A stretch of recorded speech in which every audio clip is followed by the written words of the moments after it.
Useful tips that will lead you to victory, I hope.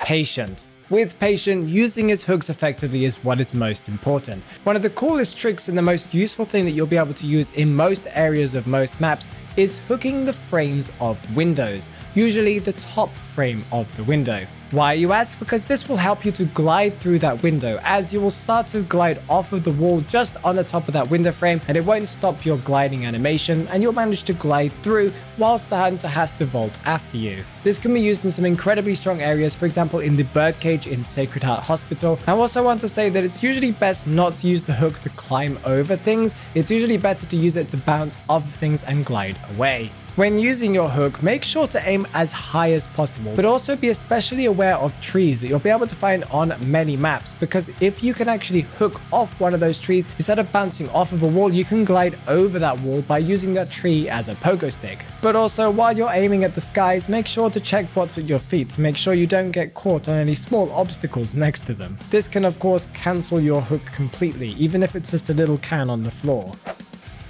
Next up, we have Psychologist. Using a whistle effectively is one of the most difficult things for players to do. When should you use a whistle? Well, you should use it to heal up rescuers or harassers to help them quickly get back to doing their job, that is, of course, rescuing and harassing. If, for example, a forward has just stunned the hunter, giving enough time to their teammate to get away, maybe you should then heal them back up again as they just got bonked, meaning they can go back to harassing and possibly even do a balloon rescue. Her other ability is, of course, her stress bubble. How to use her stress bubble is similar to Professor, as I've talked about in a previous episode. Try to use this extra health state as a kiting tool that may sound a little bit counterintuitive, but getting hit will give you an extra speed boost that you can use to transition to a better areas.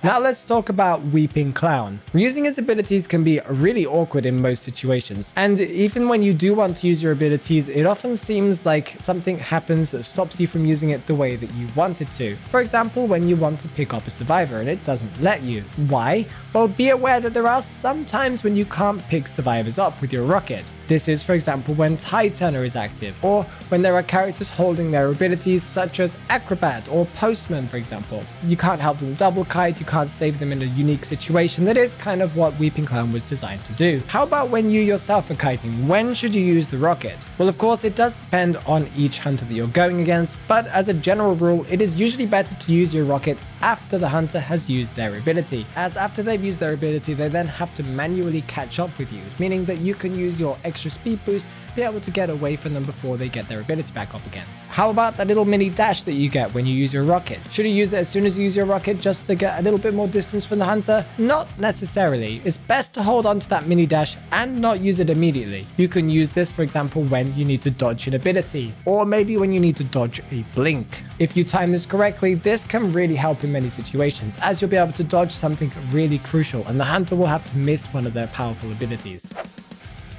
Moving on to Journalist. What should you do with your Orphe? Well, there are many tricks you can use with Orphe, and one of the most obvious is to use Orphe to body block for you and to give you a speed boost to nearby pallets. But you can also use this to get to a rocket chair. For example, if there's a rocket chair across the other side of the map and you've realized that you need to transition all the way there, but you're not going to make it in time, by using that small speed boost that Orphe gives you when you're right next to him, you can use it to possibly get there a little bit sooner. Maybe the hunter will also hit Orpheus, giving you an even bigger speed boost, and you might get there just in time. Another way of using Orpheus is to extend walls.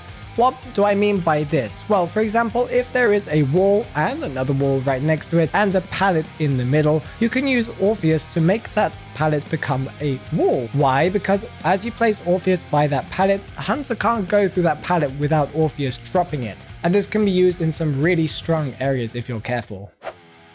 Moving on to Embalmer. Embalmer is a really difficult character for lots of new players to use. They mostly just squander his abilities and use it at the worst times possible, giving the hunter an extra free elimination essentially. So using your coffin effectively and knowing when to do it is probably the most important thing about him. But the first thing you should know is where you should place your coffin. Once you start the match, place your coffin and get as far away as possible from that coffin. This means that even if you do get found, you can coffin yourself to safety that won't waste one of your chair states, because the hunter will have to transition all the way across the map to go to that coffin that you placed at the beginning of the match. But when should you use your coffin? Should you use it immediately as soon as you get down on the ground for the first time? Should you use it on your first or your second chair? In most situations, you should use your coffin on the second chair, as this won't interrupt Cypher Rush. You'll be able to let the person come in for the first rescue, and then once they've got to that first rescue and nobody has Tide Turner, well, then you'll be able to rescue yourself and give yourself Tide Turner for a little bit of time. This will delay the hunter and give enough time for your whole team to Cypher Rush Cypher Machines without having to deal with you at all.